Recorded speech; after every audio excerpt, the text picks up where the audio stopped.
sempre lancei com pontaria de sniper e sangue frio, tipo Steve Kerr. Ei, aprendemos a competir como Jordan, jogo empatado a poucos segundos do fim. Passem-nos a bola, ninguém treme, façam bloqueios para libertarmos o Miguel Barroca. Tropa, chuta à vontade, leva-nos a vitória. Basket tornou-nos Warriors, endureceu-nos, mindset de Black Mamba, e juntos vencemos como comunidade. Partilha o mesmo propósito, o desporto como solução. No desporto não há ódios, bros. O foco não são os pódios e o crossover que parte tornozelos. Aprendemos com o Kobe, bro. O game é só um e prevalece o coletivo. Somos shooters by hoopers. Não nos deixem sozinhos, isolados na linha dos 3 pontos. Sejam bem-vindos a mais um episódio do One on One by Hoopers. Já sabem que podem ver e ouvir este e os outros episódios nos sítios do costume, Spotify, iTunes, YouTube, site da Hoopers, hoopers.club. Passem por lá também para ver o que é que a Hoopers anda aí a preparar. Está a chegar a Summer League, estejam atentos, vai haver aí umas equipas fortes, não é a minha com certeza, mas fiquem atentos e deem-nos feedback sobre este conteúdo, sobre o que a Hoopers anda a fazer, que é importante para nós sentir o que é que a comunidade também está a pensar e de que forma é que está a acompanhar o nosso trabalho. Continuamos aqui na Póvoa de Varzim, agradecer novamente ao Clube Desportivo da Póvoa por nos ceder aqui o espaço para conversarmos com alguns convidados que queríamos trazer ao nosso podcast aqui na região norte. Diogo Brito, obrigado por passares por aqui para conversares um bocadinho comigo.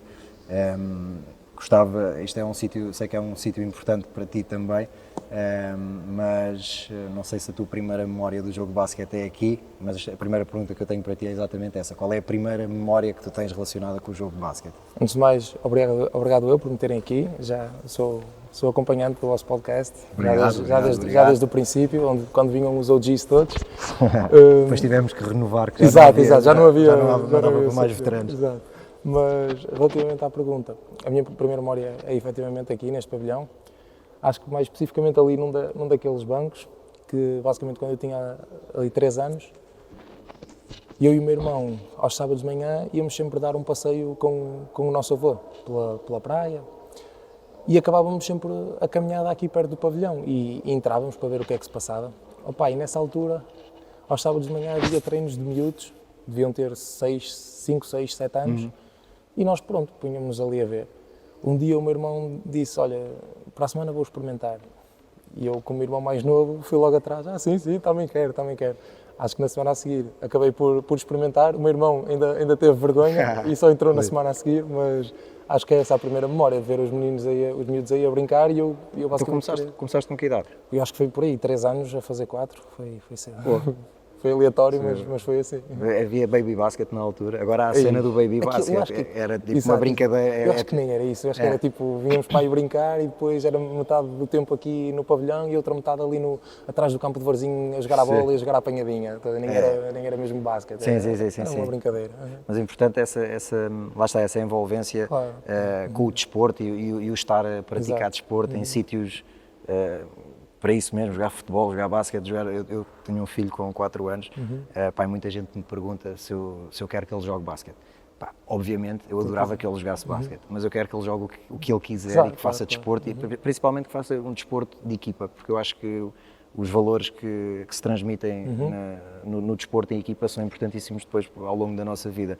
E tem muito, a malta pergunta-me, eu disse, claro, não vou mentir, adorava que ele jogasse basquete, mas ele que faça o que quiser. Então começaste aqui mesmo muito novo.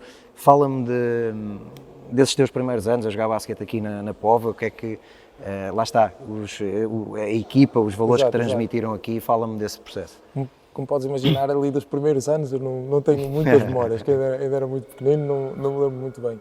Lembro perfeitamente da primeira vez que fui a um jogo mesmo, oficial, eu devia ter 5 anos e estava a jogar com uns sub-8, e foi no pavilhão dos Salesianos, do Porto. Sim. Eu lembro-me de entrar no pavilhão, foi a primeira experiência que eu tive a jogar contra pessoal de fora. Se calhar nos campos de treino aqui da Póvoa já tinha tido esse tipo de experiências, mas lembro um jogo oficial mesmo, entrar no pavilhão dos Salesianos e cheirar o basquete. Os Salesianos é uma zona é um pavilhão com muita mística de basquete. Eu passei lá muito tempo, o meu pai foi treinador do Porto, do Futebol Clube do Porto, eu penso que foi em 94, 95, e nós vinhamos cá muitas vezes ter com ele, e eu lembro-me de aos fins de semana, ia muito com ele para o Parque das Camélias, jogar basquete, e íamos ver muitos jogos aos Salesianos. Eu não sei se na altura, eu não me lembro quem é que jogava lá, mas havia um jogador que o meu pai gostava de ir lá ver, ou andavam a observar, não me lembro bem quem era, mas íamos muitas vezes aos Salesianos e eu percebo isso que tu estás a dizer, sentia-se ali o basquete, não é? E eu lembro que fui lá o primeiro jogo, pá, a memória que eu tenho é que andar ali a correr no meio do campo e perder 45-2. É essa a memória que eu tenho do primeiro jogo oficial. E claro, mas foi no fundo o objetivo era divertir-me. E nesses primeiros anos foi isso que de certeza fiz, apesar de não ter grandes memórias. Lembro-me perfeitamente de vir aos campos de treino e receber prémio de ser o jogador mais novo no campo de treino e t-shirts que me davam pelos tornozelos. Tem algumas fotos muito, muito engraçadas. E depois, quando começo a jogar já com o pessoal da minha idade começa a entrar no basquete, porque até aí eu estava sempre a jogar com o pessoal 2 anos mais velho, 3 anos mais velho, começo, se calhar, notava-se alguma... Ok, nota-se que já joga há mais tempo e pronto, eu sentia-me muito confortável e tal. E os anos de mini-basquete foram incríveis, adorei, especialmente com o Hugo Matos, que agora esteve aí no CDP outra vez. E foi quando o basquete CDP cresceu realmente, tínhamos mais de 100 miúdos aí a treinar, são memórias muito, muito boas que eu tenho desse jogo. E depois pronto, quando cheguei lá assim, aos mini-12, já dei o salto para iniciados. Quando é que, no teu percurso, quando é que começas a olhar para o basquete como aquilo que tu realmente queres apostar? Lembras-te mais ou menos de haver esse clique ou a coisa foi acontecendo naturalmente? Foi um bocado acontecendo naturalmente e por patamares. Lembro perfeitamente, por exemplo, eu era sub-14 de primeiro ano e já ter aquela vontade e aquele querer muito de ir às seleções distritais. Queria muito ir às seleções distritais, ainda era de primeiro ano, acabei por não ser chamado para ir a Portimão na altura. E pronto, ficar de fora de uma convocatória é sempre aquela coisa que ninguém gosta, claro. Quer dizer, nunca tinha sido nem sequer sabia se estava no ponto mas tinha esse objetivo, mas tinha esse objetivo, como é óbvio. E queria ir muito à seleção distrital, sub-14, e no primeiro ano não fui, mas acabei por ir à de sub-13 e foi muito fixe, como podes imaginar. Depois, segundo ano sub-14, já fui chamado e foi aí que comecei a ver também o que é que havia fora da zona do Porto, porque a nossa geração do Porto de 97 era muito forte, nós até fomos campeões lá em 97 e tal, e foi mais ou menos aí que eu comecei a ter objetivos, o objetivo de ir à seleção distrital. No ano seguinte, primeiro ano de sub-16, volto a ser chamado à seleção distrital e vou a Albufeira, foi o primeiro ano em Albufeira. Eu a jogar com o pessoal mais velho um ano e tal, não achava que estava propriamente ao nível deles, estás a ver? Para surpresa minha, no final do torneio da Albufeira, nós tínhamos ficado em quinto, imagina, e eu nem era sequer do 5 inicial, da seleção do Porto, nem nada. Chamam-me a mim e a mais 2 rapazes, foi ao João Oliveira e ao João Lucas na altura. Diogo, anda, e vocês dois venham aqui. E eu, até me começou a bater forte o coração, e assim, não digas que eu vou ser chamado à seleção nacional, até me está a dar arrepios. E foi, pronto, primeiro ano de sub-16, final do torneio de Albufeira, vamos ali para trás para um sítio qualquer lá no pavilhão e, olha, vocês os 3 foram chamados à seleção. Foi um momento incrível, fui chamado à seleção sem sequer estar à espera, sem sequer achar que merecia estar lá, ou seja, mas foi um momento muito bonito, foi esse, ser chamado à seleção e depois chegar lá e ver realmente, e para ficar aqui vou ter que trabalhar um bocadinho e estive bem, felizmente, e acabei por ir ao europeu nesse ano e foi muito fixe. Tu acabas por ter um percurso também giro nas seleções, qual é para ti, eu acho que sei o que é que vais dizer, mas qual é para ti o momento alto a nível de seleção? O teu momento alto? Foram vários, mas acho que não o primeiro europeu, mas o segundo europeu, que foi o meu segundo europeu de sub-16, em que era já de atleta de segundo ano. É um europeu que eu guardo com muito boa memória, porque cheguei lá e consegui competir e estar ao nível de dos melhores jogadores daquele campeonato. E senti como, ok, posso estar aqui à beira de alguns dos melhores. Claramente havia um ou outro que se destacavam, não é? E que, se for preciso, por exemplo, o Mark Cannon, que está já na NBA, estás a ver? Ou seja, desde puto consegues ver quem são essas espécies, não é? E esse europeu eu guardo com muito boas memórias. E depois, tu perguntaste qual o momento da seleção que eu guardo com a melhor memória, para além desse europeu, também as estreias com as seleções sénior, não a estreia com a seleção sénior, mas não o primeiro jogo, ou o primeiro, que foi contra a Bielorrússia, mas a seguir, quando jogamos já contra a Suécia e contra o Luxemburgo, e agora contra a França, a Hungria, Montenegro, cada um desses jogos guardo perfeitamente na minha memória. Como é que surge a oportunidade de ir para o Futebol Clube do Porto, lembras-te? Assim, eu fiz o primeiro ano de sub-16 na Póvoa, e foi quando fui chamado à seleção nacional e tal, e no segundo ano de sub-16 surge a oportunidade de ir para o Carlos Jamor. Okay. Nesse verão eu disse que ia para o CAR e também surgiu a oferta do Futebol Clube do Porto. Na altura estava a começar o projeto Dragon Force e após ter falado com os meus pais e com o pessoal que eu gosto de pedir conselhos, cheguei à conclusão que não fazia sentido ir já para o Porto, pelo menos no segundo ano de sub-16, porque já ia para o CAR, já só vinha a casa ao fim de semana. Uma grande mudança, e depois ainda ir para o Porto à sexta à noite para treinar e ir para jogar, não sei o quê. Decidi ficar aqui mais um ano, ou seja, treinava durante a semana no Carlos Jamor e jogava lá, e vinha cá ao fim de semana jogar. No ano seguinte, o Porto mostrou outra vez interesse e foi quando decidi ir para lá. Ou seja, estudava na Póvoa e ia todos os dias para o Porto. Falaste há pouco de teres conversado com a tua família e com mais algumas pessoas com quem gostas de falar para tomar certo tipo de decisões. Quem é que são essas pessoas? Boa pergunta. Olha, uma delas é uma pessoa que eu tenho muito carinho e que realmente acho que foi fundamental na minha formação como jogador, que é o professor Dimas Pinto.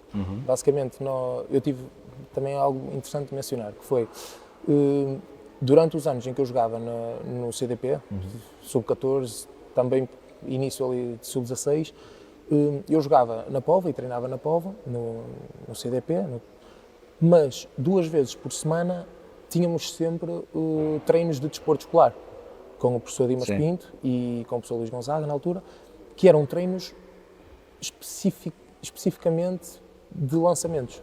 Eram treinos específicos de lançamento e de técnica individual. Ou seja, se eu estava a ter 3 ou 4 treinos por semana com o Clube Desportivo da Póvoa, estava a ter mais 2 treinos de aperfeiçoamento de técnica de lançamento no desporto escolar. E é como com uma segunda equipa e há sempre aquela guerrilha às vezes até entre o clube, não quero que vás aí à escola, mas não, os miúdos têm que jogar o máximo de basquete possível. Treinar, estar com a bola na mão. Exato, e se tem ali uma hora depois do almoço para fazer só lançamentos, para fazer 100 lançamentos, só tem que ir e que se esteja a divertir, que é o mais importante. E ao mesmo tempo, claro, também tínhamos a parte que era, jogava o campeonato com o CDP, mas também tínhamos a competição do desporto escolar, que também foi muito divertida e tenho grandes memórias disso, sem dúvida. São essas pessoas então que tu gostas de... Sim.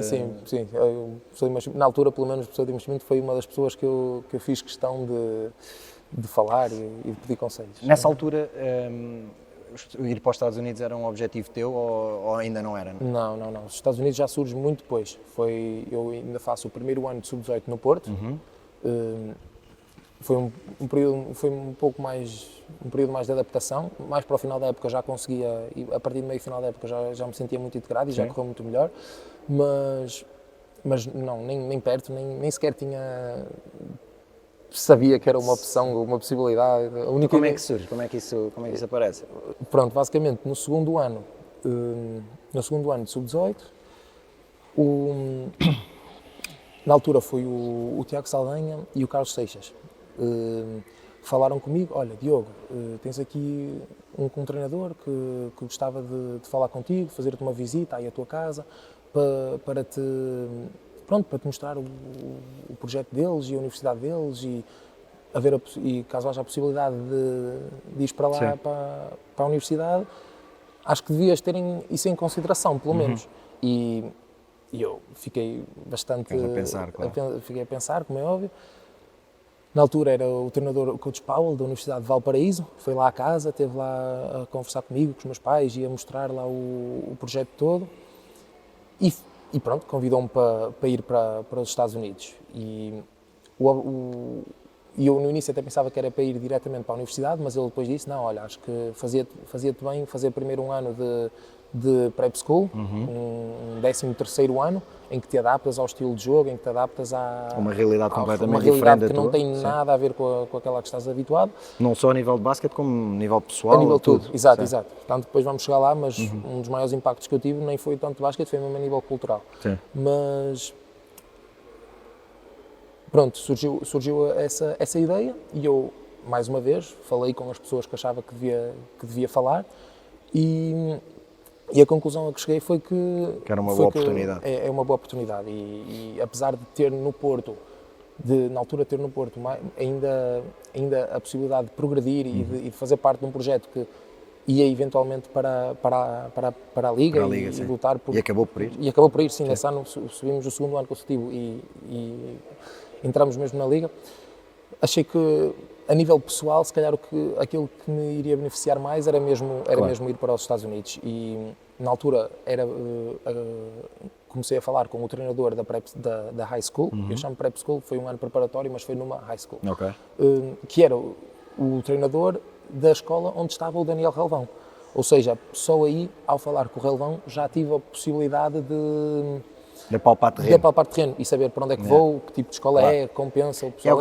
É o conforto também de teres alguém sempre, que vem da mesma realidade que tu. Já saber que está lá alguém que tu conheces. E depois, além disso, o Relvão tinha ido no ano anterior, ou 2 anos antes, e a progressão que ele teve naquele ano, o primeiro europeu que eu fiz com o Relvão e o segundo foi uma diferença abismal. Eu assim, se ele fica assim, também quero, não é? e pronto, mandei-me. Então, qual é o primeiro impacto com essa nova realidade? Olha, já nem vou falar de chegar lá e os semáforos estarem do outro lado do cruzamento e estradas com 7 vias, isso aí já toda a gente sabe o que é assim, e a primeira refeição foi McDonald's e pronto. Vou mesmo falar do basquete mais propriamente dito, que foi o primeiro dia que eu tenho treino, o meu treinador queria-me fazer lá uns testes, salto e corrida e não sei o quê. Pá, e ele, olha, isso aqui é baixo e tocas na tabela, saltas e tocas o mais alto que puderes na tabela. E pronto, está bem. Eu vou direito, esquerdo e chego lá onde conseguia. E ele, agora a 2 pés. E eu, a 2 pés. Eu nunca saltei a 2 pés na minha vida. Eu nunca fiz a paragem como no vôlei, sabe? Nunca tinha feito. Tempos, aqui só nos ensinam a jogar a 1 pé, não é? E quase nem toco no ar, ou se toco, nem sei. E ele, pronto, olha, Harold, come here, please. E ele chama lá um rapaz da minha equipa, um congolês. Toca aí, chega aí o mais alto que conseguires. Ele vai, toca para aí acima do quadrado, estás a ver? E eu só fiquei assim, isto é da minha equipa, estou lixado. Tipo, e só esse impacto que vejo, a diferença física deles. E para mim é abismal. Pronto, e como podes imaginar, no início foi bastante complicado. Eu no primeiro jogo até marco logo um game winner, e na pré-época até tive uma boa pré-época, mas depois, quando traduzes aquilo que podes fazer numa situação de treino para uma situação de jogo lá, torna-se muito mais complicado. Primeiro porque os jogadores, especialmente no high school, a nível de QI, de basquete e de leitura de jogo, eu basicamente dei 2 passos atrás a nível de leitura de jogo e de organização de jogo relativamente à Europa. Era um jogo mais físico, para dar 2 passos à frente, na parte física do jogo, ou seja, foi realmente um processo difícil, um ano difícil esse de high school. E como é que depois vais para Utah State? Para Utah State, isso aí surge também de uma maneira bastante engraçada. Basicamente, eu tinha a ideia de ir para Valparaíso a seguir ao ano de prep school, mas o coaching staff, os treinadores que estavam em Valparaíso, acabaram por ir para outra universidade, acho que era Vanderbilt ou assim, e já não tinham interesse em mim para ir para essa universidade. Eu fiquei ali um bocado entalado, e depois a época acaba e eu continuo sem ter grandes opções. Acabei por fazer mais uns torneios daquilo que eles chamam de AAU, correram muito bem. Acabei por ter a possibilidade de fazer uma visita a uma universidade, que era Cal Poly, que fica na Califórnia. Cheguei lá, fiquei completamente encantado. A faculdade é linda, é incrível, uma zona fantástica. O que tinha o basquete, se calhar, não era tão bom. Mas eu tive que fazer algumas provas, ou seja, tive que fazer 1 contra 1 lá contra um dos jogadores deles, fazer alguns treinos de skill e jogar 5 para 5 com eles. E não correu muito bem. Fiquei de rastos, mas a verdade é que há males que vêm por bem. E nessa altura eu acabei por não ter oferta dessa Universidade de Cal Poly. Uma semana depois surge o contacto de Utah State. Basicamente era um treinador que estava lá, que é europeu, jogou inclusive na ACB e tinha-me visto nos campeonatos da Europa e falou lá com o treinador principal: olha, tens aqui este rapaz português, sabe jogar, não tenho dúvidas que vai encaixar bem no teu sistema. Pronto, na semana a seguir lá fiz a visita a Utah State e mal chego lá, nem se compara. Aquilo que era Cal Poly com aquilo que era Utah State a nível de condições desportivas e de treino é incomparável, e mal cheguei lá disse, não, eu quero vir para aqui. Eles estavam realmente interessados, ofereceram logo na hora, aceitei e assinei logo por Utah State na altura. Passas lá são 4 anos? Foram 4 anos. 4 anos. Fala-me desses 4 anos, acabas por também, a meio do processo, recebes o Nemias e isso também, falavas há pouco da questão do relevão, exato. Acho que se calhar para ele foi importante já estás lá tu e acabam ter lá está, o conforto de alguém que fala a mesma língua, penso que também deve ter sido importante para ti, mas fala-me desse percurso. Olha, basicamente o primeiro ano, pronto, era o tal freshman, não é? Tínhamos bastantes freshmen, ainda éramos 6 ou 7, acho eu. E claramente, eu lembro-me da primeira vez que chego lá no verão, estou eu pronto, lá numa das tabelas a lançar e chegam 2 colegas meus, um deles era senior, o outro era freshman como eu, e põe-se lá também a fazer os lançamentos dele, e na outra tabela, a fazer lançamentos na máquina de lançamento, estava o J.C. Carroll, que tinha andado lá na universidade. Pá, eu estou lá a fazer o meu treinito, não sei o quê, e eles, olha, não sei o quê, querem vir jogar once? E eu, pode ser. Ou seja, era eu, o J.C. Carroll e dois americanos que eu nunca tinha visto. Não sei como me safei, mas aquilo foi realmente... Agora tenho de pintar bem a imagem. Basicamente o base é o Shane Rector, que é um base super shifty, muito pequenino, mas muito rápido. Eu nunca tinha visto nada daquilo à minha frente, só me lembro de andar a dançar por todo o lado e eu a fazer o que queria. O outro freshman, um base já completamente forte e sólido, a fazer também coisas que, para mim, para um gajo da minha idade, achava que não era normal. E depois o J.C. Carroll, não tem muito, não precisa de apresentação. Exato. Ou seja, foi só essa primeira experiência que eu tive na universidade foi incrível. Depois pronto, lá foi um período de adaptação, a pré-época até acabou por correr muito bem, fiz parte do plantel mesmo. Na primeira época pouco joguei porque tinha à frente o Jalen Moore, que era um jogador que eventualmente teve para ir para a NBA, mas acabou por dizer que não. Mas pronto, nas alturas em que tive tempo de jogo, mostrei que podia ajudar aqui e ali, sabes? E mesmo nos treinos mostrei sempre ser um jogador que podia ajudar a equipa. E sempre com uma evolução constante, não sei o quê. Pronto, no segundo ano surge mais espaço, porque saiu o Jalen Moore, que era senior, e ainda assim, nos primeiros jogos da época, continuava sem ter muito espaço.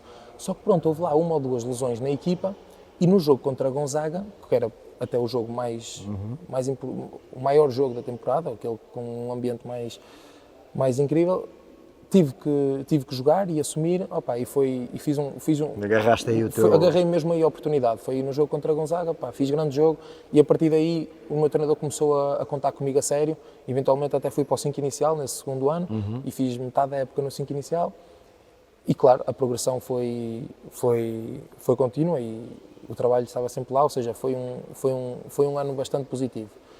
E depois, claro, no terceiro ano, foi na altura em que mudamos de treinador, ali no verão, foi o Coach Smith.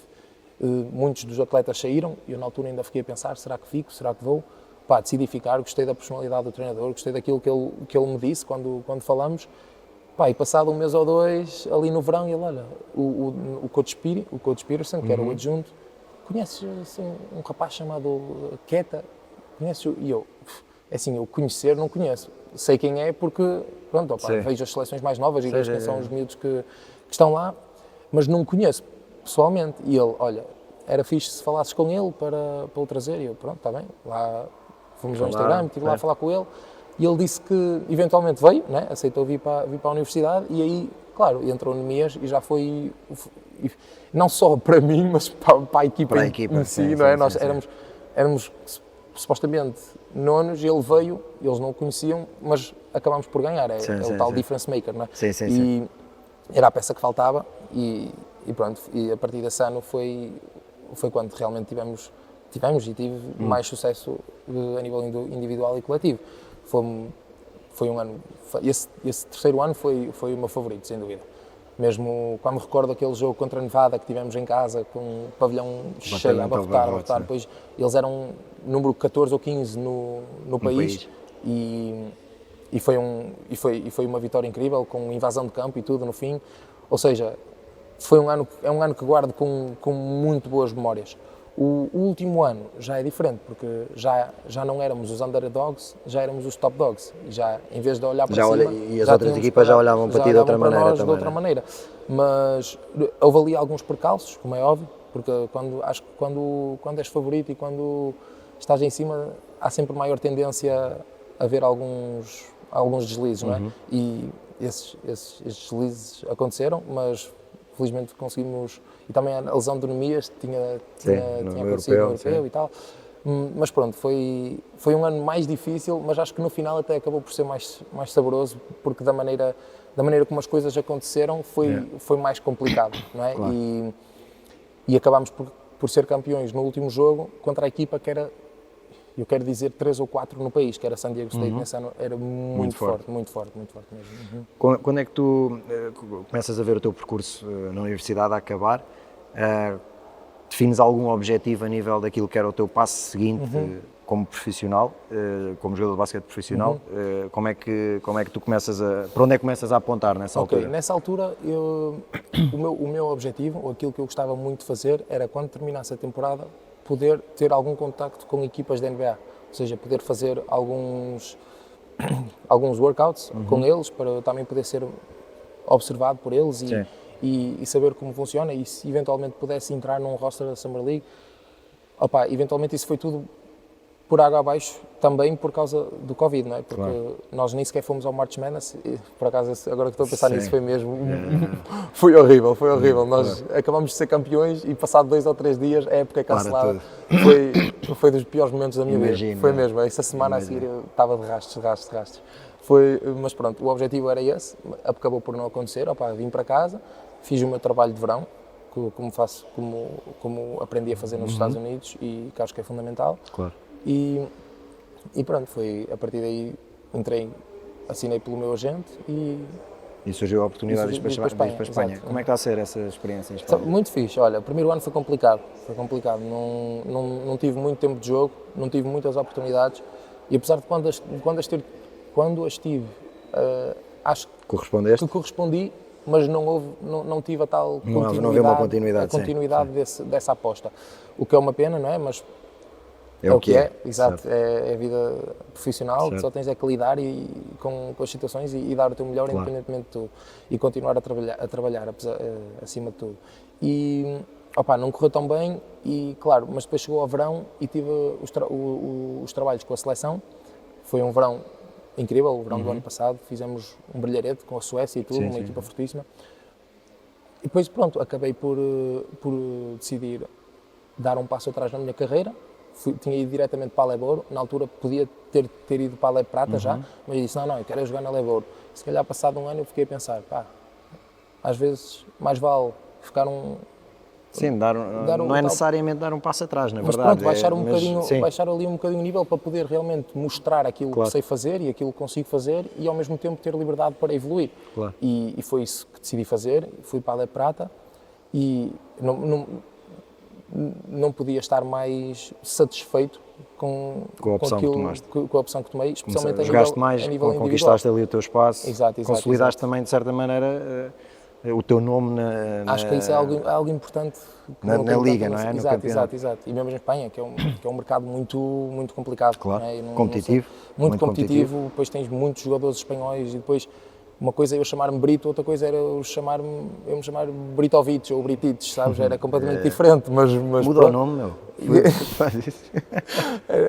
mas tens tens um bocado aquela fama de ser jogador português, tipo, Claro, quem é o último português que teve sucesso em Claro, Espanha? não, O mas Betinho, como é óbvio, mas claro, é importante que haja, eu acho que antes disso já foi há algum tempo. é importante que haja de facto essa consolidação até para isso, para Pois. que haja um respeito não só Sem perante dúvida, sem dúvida. tu enquanto jogador, mas perante todos os outros portugueses, não Como é? é óbvio, como é óbvio. Haver Eu essa- não quero dizer, e na altura também tínhamos o Delgado já lá, no ano passado, na Lei Prata, mas somos os únicos representantes portugueses quase Claro. num país muito forte a nível de basquete, e acho que é importante dar uma boa imagem, dar uma imagem de trabalho e dar também uma imagem de qualidade, mostrar que também há qualidade aqui, que não é só, não é? Claro. Que não é só futebol ou que não é só o que seja, mas Certo, também certo, há basquete. Uhum. E o teu futuro passa por continuares fora? Sim, é o meu objetivo. É o Eu teu quero objetivo, continuar fora. continuas a Acho apontar que, por aí. Enquanto puder exprimir o sumo, vou tentar agarrar o máximo de oportunidades Claro. lá fora. Não é por qualquer tipo de desrespeito ao basquete português, mas simplesmente acho que mais até por uma questão de desafio pessoal. Claro. Sou uma pessoa ambiciosa e se acho que é fora que vão surgir, é estando fora que vão surgir as melhores oportunidades, não tenho problema nenhum em continuar a apostar nisso e a Claro, fazer e esse acho que- sacrifício. e acho que fazes muito bem. Diogo, estamos a caminhar aqui para o fim do episódio. Se já ouves os episódios, se já dizes que acompanhas o One on One, Sim, já sabes como é que isto vai acabar. Da tua experiência no basquete português, como adepto, como jogador, como fã, quem é o teu top 5 de jogadores que viste ou que jogaste aqui em Portugal? Claro, Podes pôr ok. estrangeiros. Posso pôr estrangeiros? Podes. Ok. Eu vou-te confessar que enquanto ouvia o podcast também fazia a minha pré-seleção. Dá para fazer Mas imensas e dá para equipas, fazer, é. claro, e pensava mais até em portugueses. Ok. E só Mas por podes isso pôr, vou-me focar nos portugueses. Boa. E cheguei a uma conclusão também que era uma equipa sem bases. Ok. Era Se uma equipa precisares, muito grande, depois eu vou muito lá dar uma atlética, perninha troca a essa tudo. equipa Exato. para- Uma equipa para em pôr a que equipa a jogar. trocávamos tudo, Ok, era ok. defesa agressiva, era contra-ataque, era bola dentro, ser big Defesa man. agressiva, já estragaste a minha proposta. Pronto, Não pronto, dá- pronto, já, não pronto, vou, ok. já não posso, não contes comigo Ok, para essa equipa. e muito lançamento de preferência também. Mas olha, eu acho que punha estes 5. Se tivesse realmente que escolher, era Sérgio Ramos, João Santos, Betinho, Carlos Andrade, na minha esqueta. Parece-me Acho que era assim, esses interessante. O Carlos Andrade, ainda há uns dias estivemos juntos e eu, por acaso, publiquei uma fotografia no meu Instagram com a malta do basquete. Estava eu, ele, o João Santos, Sim, sim. o Jorge Afonso e o Eddie, O Jorge Edson Afonso Ferreira. É o que, não, Jogou comigo no Atlético. que jogou quando nós jogamos o contra o outro, ele estava lá. Sim, estava. Mas o que eu gostei mais até era o João Manuel. João é possível? Manuel. É possível. E eu lembro-me de ir lá jogar ao Atlético e o gajo o partiu-nos João todos. Manuel, Era parece que um tem cota, 25 né? anos, Vocês eram todos cotas na altura. Parece que tem 25 Mas, anos ainda, continua igual, é incrível. Mas Gostei o muito. Carlos comentou a fotografia a dizer, olha, desta é que eu vou jogar a base. Por isso podia ser ele o base dessa equipa. Só para haver definido Opa, quem é que então levia a bola saía para a um deles, frente. entrava eu e jogava eu a base. Pronto, está feito. Se pudesses convidar 3 pessoas para jantar, em que obrigatoriamente o tema de conversa à mesa ia ser basquete, basquete, ok. quem é que eram as 3 pessoas? Essa pergunta sabia que ias fazer, mas antes de vir não pensei na resposta. Olha, o primeiro nome que eu vou pôr é o Phil Jackson. Li o livro dele, adorei, um dos livros dele, Sim, o Sacred um dos, Hoops, foi um dos livros que me fez realmente querer ler mais sobre desporto e essa área da psicologia. Ou seja, Phil Jackson era um dos que punha, descansa em paz Kobe, mas não posso por respeito, mas adorava que ele estivesse presente, mas pronto, não posso pôr o Kobe, ponho o LeBron. E o terceiro, acho que punha assim mais um da nova geração. Ali entre Jason Tatum e LaMelo Ball, um dos dois. Personalidades diferentes. Exato. Assim, seria certamente mais excêntricos. uma O boa LaMelo mesa. Ball, se calhar trazia o LaMelo só para o pessoal se rir um bocadinho. Seria certamente uma boa mesa, com o Lamelo ainda trazia o maluco do pai e ainda animava ali mais a cena. Diogo, para quem está a começar e que quer ser o próximo Diogo, ou o próximo Mias, ou o próximo whatever, quem quer chegar onde tu estás, qual é a mensagem, qual é a dica que tens para esse miúdo? Olha, eu antes de dar uma dica ao miúdo, acho que dava uma dica aos pais primeiro. Importante. Especialmente quando eles são mais novinhos, pá, deixem os miúdos divertirem-se, levem-no para os parques para jogar basquete, para jogar à bola, para jogar ténis, para jogar vôlei, o que seja, levem-nos para os parques, deixem os miúdos divertir-se, estar à volta do desporto e não ponham pressão, como é óbvio, isso é só estúpido, desculpa o termo, mas sim, é o que é. Aqui podes dizer tudo. Ok. Podes dizer as neiras até se quiseres. Está bem. Mas não me ponhas tão à vontade, senão olha que eu sou da povo. Eu sei, mas estás na boa. Eu esperava isso, até vir cá acima e não haver umas vírgulas daquelas à povo. Uma pessoa tem que manter também um bocado a imagem. Mas pronto, olha, a primeira dica era para os pais, pá, deixem os miúdos divertirem-se. É mesmo uma fase fundamental, ter o primeiro contacto com o desporto e que seja um contacto positivo. Saudável, não é? E depois, quando és miúdo, quando és atleta, quando começas a crescer mais um bocadinho, quando chegas ali aos sub-14, aos sub-16, aquilo que eu se calhar diria para fazeres mais é passa tempo fora do treino a jogar basquete, porque isso é realmente o que separa um jogador de outro, porque se nós vamos os dois ao treino, eventualmente vamos acabar por evoluir. Ok, se calhar um até vai evoluir mais que o outro, porque tem mais aptidão ou porque está mais focado, mas se tu passares mais tempo fora do treino, é aí que vais evoluir o teu nível de skill, é aí que vais aprender a passar por um jogador, é aí que vais aprender onde é que movimenta a bola na tabela. Estás a ganhar em relação aos outros que não estão a fazer o mesmo que tu a essa hora. Exatamente, e depois uma das coisas que também me fez, que eu tinha muito em consideração quando era mais novo, se calhar mais novo, já mais ali para a beira dos 16, 18, foi na altura até em que fui ao Basketball Without Borders. Foi nessa altura que eu comecei a pensar assim, que foi o tempo que eu passo que não estou a treinar, há outro gajo em qualquer outra parte do mundo que está a treinar e que está a ficar melhor que tu. E só esse pensamento quase que me dá aqui uma sensação de que, não, eu tenho aqui treinar, tenho aqui melhorar, porque aquele gajo não pode ser melhor que eu, né? E se eu estava ao nível dele há 2 anos atrás, eu só tenho que treinar ao máximo para continuar ao nível aqui, para a diferença entre os dois não aumentar, como é óbvio. Certo, aproveitar, isso acho que é importante, passar muito tempo com a bola na mão. Isso é óbvio, e cada vez mais, eu até acho que faço mais coisas de puto hoje em dia do que se calhar fazia antes. Cada vez faço mais, de chegar aqui e estar só ali debaixo da tabela a brincar, e a ver os ângulos, e a ver o touch, e a treinar o touch, e a treinar coisas que são engraçadas e que são fixes de fazer. Que nos divertimos a fazer, é isso, que nos divertimos. Que nos divertimos, exato. Diogo, olha, obrigadão, meu, por este bocadinho. Boa sorte aí para o teu futuro, lá fora, na nossa seleção. Ainda tens aí muitos e bons anos para dar-me, continuar a fazer o teu percurso, está a ser fixe de acompanhar-me. E tu continua o grande trabalho aqui. Obrigado. A pessoa está acompanhado de fora, mas está acompanhado. E obrigado também a quem esteve a ver e a ouvir este episódio do One on One by Hoopers. Já sabem que podem ver este e os outros nos sítios do costume, iTunes, Spotify, YouTube. Site da Hoopers, hoopers.club, passem por lá também e deem-nos feedback nas redes sociais para saber o que é que estão a achar sobre este conteúdo e sobre tudo o que a Hoopers anda a fazer. Obrigado e até ao próximo episódio. Aprendemos a competir como Jordan, joga empatada a poucos segundos do fim. Passem-nos a bola, ninguém treme, façam bloqueios para libertarmos o Miguel Barroca. Tropa, chuta à vontade, leva-nos a vitória. Basket tornou-nos Warriors, endurecemos, mindset de Black Mamba e juntos vencemos como comunidade. Partilha o mesmo propósito, o desporto como solução. No desporto não há ódios, bros. O foco não são os pódios e o crossover que parte tornozelos. Aprendemos com o Kobe, bro. O game é só e prevalece o coletivo. Somos shooters by hoopers. Não nos deixem sozinhos, isolados na linha dos 3 pontos. Damian Lillard style. Mandamos bombas a partir do logo. Amor pelo game, crossover shoot na tua face. Ouvem cuspir um triplo-duplo, chama-me King James. Lances livres é connosco, somos clutch como Splash Bros, Stephen Curry, Klay Thompson. Lances livres é connosco, somos clutch como Splash Bros, Stephen Curry, Klay Thompson. Amor pelo game, crossover shoot na tua face. Ouvem cuspir um triplo-duplo, chama-me King James. Lances livres é connosco, somos clutch como Splash Bros, Stephen Curry, Klay Thompson. Chama-me King James. King James. Lances livres é connosco, somos clutch como Splash Bros, Stephen Curry, Klay Thompson.